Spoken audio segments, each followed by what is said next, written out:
ay sir, ang usapan lang ay punong wala forever saka Golden Sun, Sunset.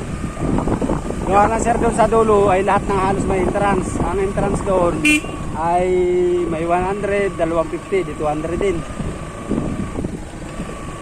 Dito sir ay kunay lang, sa puno ay 20 lang sa punong wala forever, tapos ay 30 sa Golden Sun, di 50 lang. Kaya hindi naman sir, ang Golden Sun man at saka ang Kanaway, saka yung Little Batanes, rock formation din naman sir yun. Yung una natin pupuntahan, yung punong forever. Apo. Walang forever. Apo. Tulad ay Golden Sun. Malapit lang po ba? Malayo-layo sir yun. Walang forever. Bakit kaya walang forever?